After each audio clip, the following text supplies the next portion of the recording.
Hello, welcome back to the channel, welcome back to the RDA. I hope you are doing well. Ole Gunnar Solskjaer's comments about Bruno Fernandes in the press conference are going to be the talking point of today's video. So please do leave a like on the video, please do subscribe if you are new to the channel. But let's talk about it, man. There's going to be some other talking points in this video, such as his response to questions about Diallo potentially making a debut this season, as well as Brandon Williams and Phil Jones not being available in this game against Fulham, and some players potentially moving on in January. I think Marcus Rojo has nearly completed a move to Boca Juniors last time I checked, so we'll just have to see how that story develops. Anyways, Bruno Fernandes, the main talking point of this video. Let's talk about him, man.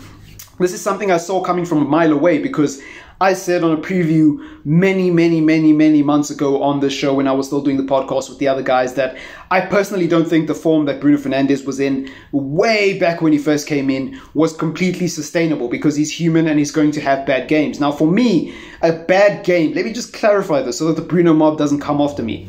A bad game for Bruno Fernandes, for me, is not a game where he doesn't get a goal and an assist. For me, if Bruno Fernandes gets a goal and an assist, that's fine, but it doesn't mean he necessarily played well. For me, it's about how often he's able to retain the ball, how often the risks that he plays pay off, and whether or not he's trying too hard to impose himself on the game. Now look, Bruno Fernandes is a risk taker, I get that. Bruno Fernandes is a risk taker. That's what makes him the player that he is. He has a never die attitude. He's always wants to be in the game. You saw the way he reacted when he got subbed off, fam. The man was vexed. He has that elite mindset, that winning mentality. And for me, a lot of Bruno Fernandes' biggest strengths outweigh his weaknesses.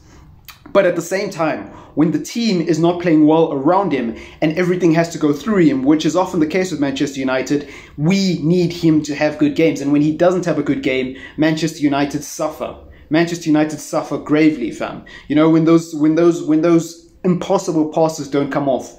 We missed a couple of chances against Liverpool. Marcus Rashford missed an opportunity to put Cavani through on goal. That happens. That happens. But for me, I'm not massively worried about Bruno Fernandes' form. I'm not massively overreacting about his form. For me, I've always said this: Bruno Fernandes is a risk taker. Sometimes it works, sometimes it doesn't. That's just the way the cookie crumbles, you know. And I think Ole Gunnar Solskjaer not being worried about Bruno Fernandes' form is perfectly justified. You know, it's perfectly justified.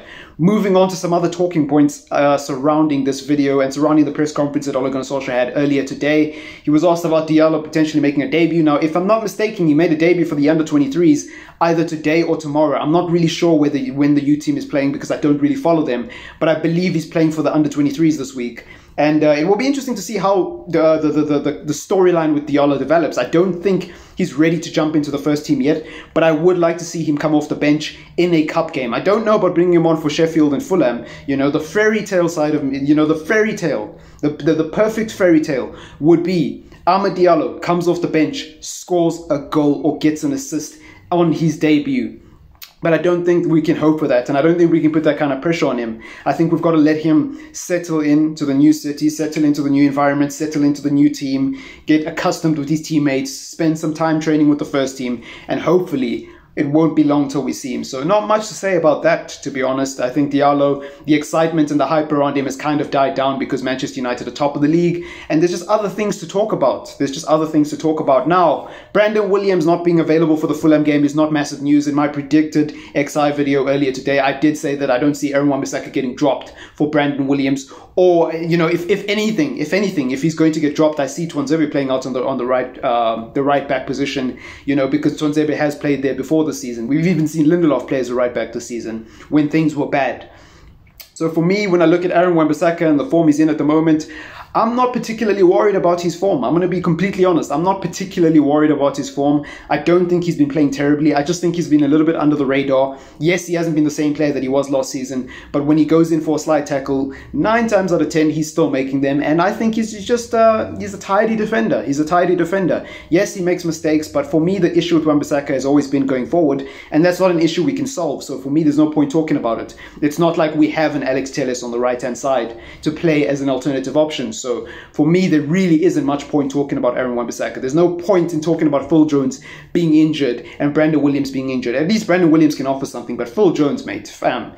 The guy's qualified for his testimonial this year, fam. Oh my God, this guy's been at the club long enough to play a testimonial game for Manchester United. Like, let that marinate for a second, man.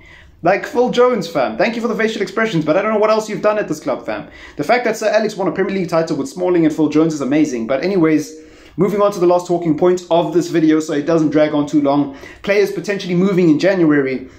Sergio Romero, Marcos Rojo were mentioned as players who could potentially move, but more likely to move in the summer. With Sergio Romero, I'm not really sure what the situation is there. But Marcos Rojo, it looks like he's going to move to Boca Juniors very, very soon. It looks like Boca Juniors are interested in acquiring the centre-back. And it's a very interesting situation with Marcos Rojo. I've always said I don't think Marcos Rojo has played well in a red shirt. And I liked it when we signed him. I really did. I was excited to see him because he was a player I didn't really know much about. And I just wanted to see how good he is, like every other player that comes to Manchester United that I don't know much about. It's always exciting to get a new signing. And I thought, how bad could he be, fam? He can't be worse than Phil Jones, fam. He can't be worse than Tyler Blackett and all those other guys, fam. You know, he can't be that bad. But he's injury prone.